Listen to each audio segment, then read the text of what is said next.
Sering dengar kan, katanya orang kaya itu cuma lebih berani. Mereka tuh nekat ngambil resiko gede yang kita nggak berani ambil. Nah, dalam pembahasan kali ini kita bakal bongkar mitos itu. Ternyata ini bukan soal nyali, tapi soal perhitungan. Oke, kita langsung aja ke intinya ya. Kutipan ini nih adalah kunci dari semua yang akan kita bahas. Fokusnya itu bukan pada berani atau takut, tapi di kata tanpa hitung. Nah, inilah bedanya antara sekedar main untung-untungan sama membangun kekayaan pakai strategi. Jadi, gimana caranya kita bisa mulai mikir lebih strategis? Semuanya itu berawal dari mindset. Ada dua cara pandang yang beda banget soal resiko itu sendiri. Yuk kita lihat apa bedanya. Nah, ini nih yang menarik banget. Coba deh perhatiin bedanya, tipis tapi dalam. Di satu sisi, ada orang yang takut sama semua jenis resiko, pokoknya dihindari. Di sisi lain, takutnya itu lebih spesifik, cuma takut sama resiko yang bodoh, yang nggak dihitung. Jadi ini bukan soal menghilangkan rasa takut, tapi ngarahin rasa takut itu ke hal yang benar. Dan kutipan ini benar-benar memperjelas poin tadi, ya kan? Cemas bakal kehilangan uang itu wajar banget, semua orang juga ngerasain. Tapi, yang bahaya itu kalau kita loncat ke sesuatu tanpa paham sama sekali potensi ruginya gimana. Nah, itu yang namanya buta risiko. Kondisi di mana kita ambil risiko tanpa perhitungan sama sekali. Oke, udah cukup ya ngomongin soal teori dan pola pikir.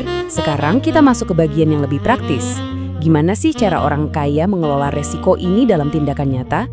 Strateginya itu sebenarnya simple banget, bisa kita pecah jadi dua langkah utama yang ampuh. Pertama, kamu harus tahu kapan harus berhenti. Dan kedua, jangan pernah pikul semua bebannya sendirian. Coba kita bedah satu persatu ya. Langkah pertama ini intinya soal pasang pagar. Jadi sebelum kamu keluarin duit sepeser pun, tanya dulu ke diri sendiri. Oke, berapa jumlah maksimal yang gue rela hilang dari keputusan ini? Dengan tahu batas kalahmu di awal, kamu jadi nggak pakai emosi lagi pas nanti harus mutusin buat keluar.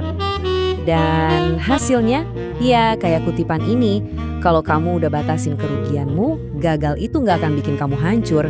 Gagal itu cuma jadi pelajaran. Anggap aja biaya kursus, bukan kiamat finansial. Hidup kamu ya tetap bisa jalan seperti biasa. Terus gimana caranya bagi-bagi resiko ini secara praktis? Ada 3 metode cerdas. Pertama, diversifikasi. Ini cara klasik buat mastiin satu kegagalan gak ngeruntuhin semuanya. Kedua, cari partner. Karena bagi-bagi modal dan tanggung jawab itu seringkali malah melipat gandakan peluang sukses. Dan yang ketiga, bangun sistem yang kokoh, biar bisnis atau investasimu bisa jalan terus bahkan tanpa kamu harus ada di sana setiap saat. Oke, sekarang kita naik level sedikit ya.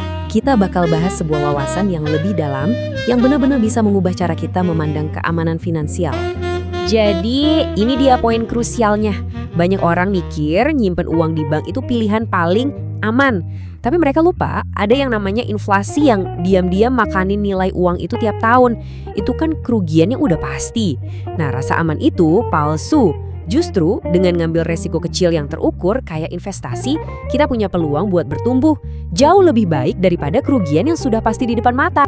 Nah, ngerti kan maksudnya? Artinya kita harus ganti pertanyaan di kepala kita. Pertanyaan lama, apakah ini aman? Itu cenderung jadi jebakan yang bikin kita nggak ngapa-ngapain dan terjebak di zona aman yang palsu itu. Nah, ganti pertanyaannya jadi ini. Pertanyaan yang jauh lebih kuat. Pertanyaan ini fokusnya ke ketahanan diri kita. Secara otomatis, ini maksa kita buat mikirin cara membatasi kerugian dan mastiin, kalaupun gagal sekali, kita nggak langsung KO dari permainan. Jadi, kesimpulan dari semua ini apa dong? Kekayaan itu nggak dibangun di atas keberanian buta atau nekat-nekatan, tapi dibangun di atas kecerdasan, perhitungan, dan strategi. Punya nyali mungkin ngebantu, tapi jadi cerdas dalam mengelola resiko itu sebuah keharusan, wajib. Nah, kalau kamu udah ngerti banget konsep intinya, yuk kita jadiin ini komitmen bareng. Coba deh, tulis di kolom komentar, risiko terukur. Buat ngingetin diri kita sendiri, kalau inilah kuncinya buat melangkah maju dengan cerdas.